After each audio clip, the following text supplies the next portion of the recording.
It's our intention. Our intention is everything. Nothing happens on this planet without it. Not one single thing has ever been accomplished without intention.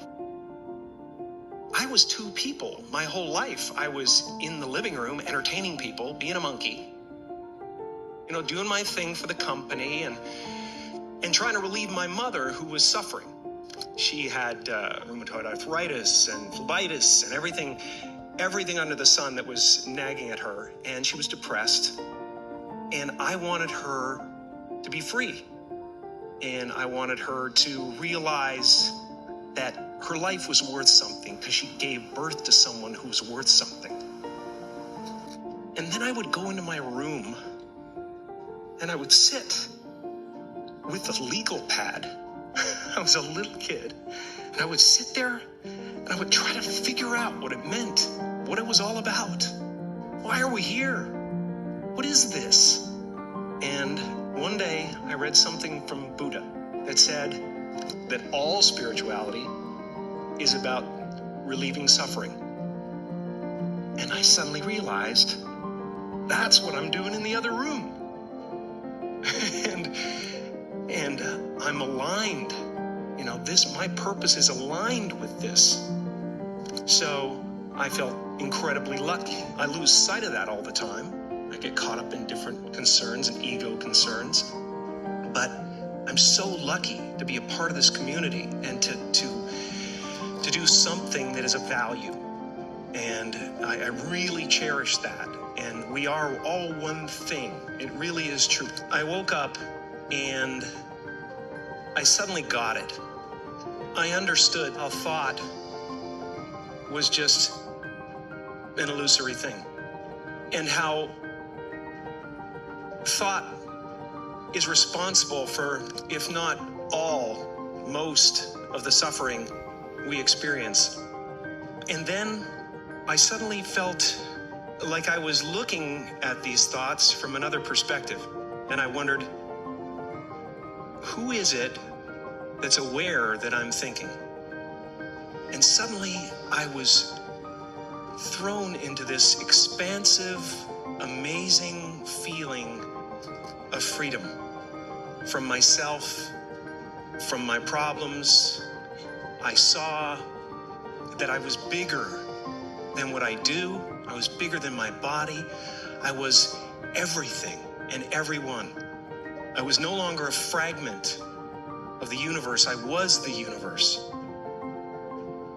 And ever since that day, I've been trying to get back there. It comes and it goes. It's like riding a wave. Sometimes I'm on, sometimes I'm off. But at least I know where I want to go. And I want to take as many people with me as I possibly can, because the feeling is amazing.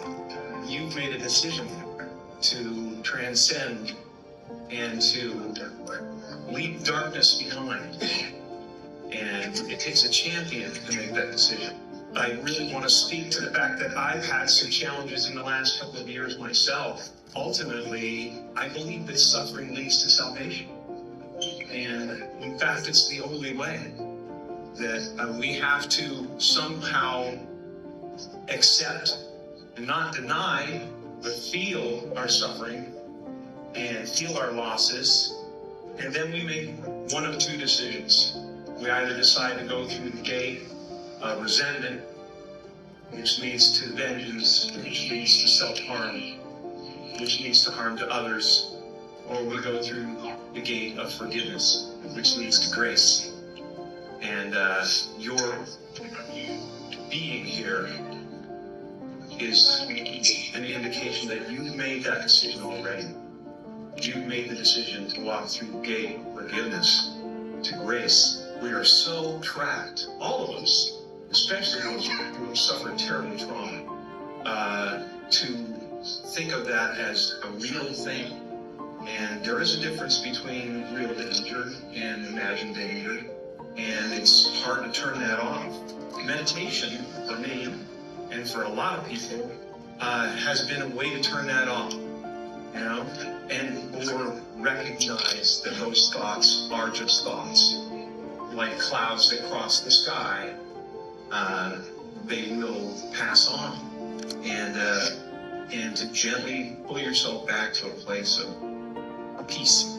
And just to stop the spiral of thought. Man, we get up in the morning and we open our eyes and the show begins, you know, and it's a thriller for some people. And you can't help but get caught up in it. And it's important a couple of times during the day to stop and go, wait, this is just as real as those thoughts. I am bigger than these thoughts. I'm bigger than this body. They talk about omnipresence in church, and nobody really thinks about what that means. What it means is every cell of your body is God. Everything is God. Everything is divine.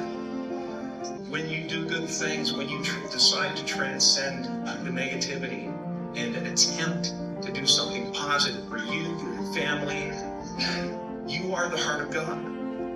You are the eyes of God. When you speak from that place, you are God's voice. And when you make a loaf of bread in this place, in this kitchen, that is a Eucharist. You're blessing people with your work. You're serving the world with your work, with your effort. That is a Eucharist. That is the body of Christ. And that peace that we're after lies somewhere beyond personality, beyond the perception of others, beyond invention and disguise, even beyond effort itself. You can join the game, fight the wars, play with form all you want, but to find real peace, you have to let the armor go. Your need for acceptance can make you invisible in this world. Don't let anything stand in the way of the light that shines through this form. Risk being seen in all of your glory. Painting is one of the ways I free myself from concern, a way to stop the world through total mental, spiritual, and physical involvement. But even with that comes a feeling of divine dissatisfaction. Because ultimately, we're not the avatars we create. We're not the pictures on the film stock. We're the light that shines through. All else is just smoke and mirrors, distracting, but not truly compelling.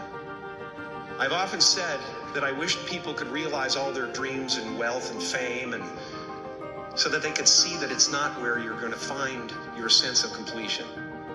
Like many of you, I was concerned about going out into the world and doing something bigger than myself, until someone smarter than myself made me realize that there is nothing bigger than myself. This is the voice of the ego.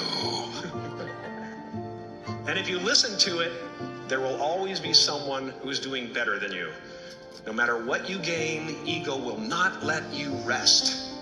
It will tell you that you cannot stop until you've left an indelible mark on the earth, until you've achieved immortality.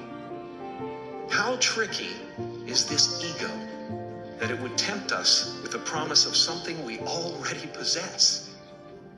And don't worry if you miss your cue, because there's always doors opening. They keep opening. And when I say life doesn't happen to you, it happens for you, I really don't know if that's true. I'm just making a conscious choice to perceive challenges as something beneficial so that I can deal with them in the most productive way. You'll come up with your own style. That's part of the fun. Oh, and why not take a chance on faith as well? Take a chance on faith. Not religion, but faith. Not hope, but faith. I don't believe in hope. Hope is a beggar. Hope walks through the fire, and faith leaps over it. Do you feel like you're separated from the rest of the world and what's going on? No, not separated at all. In fact, it's the exact opposite. You know, don't get me wrong, you know, Jim Carrey is a great character, and I was lucky to get the part. But I don't think of that as me anymore. You don't? No, not at really. all? Not really, no. I used to be a guy who was experiencing the world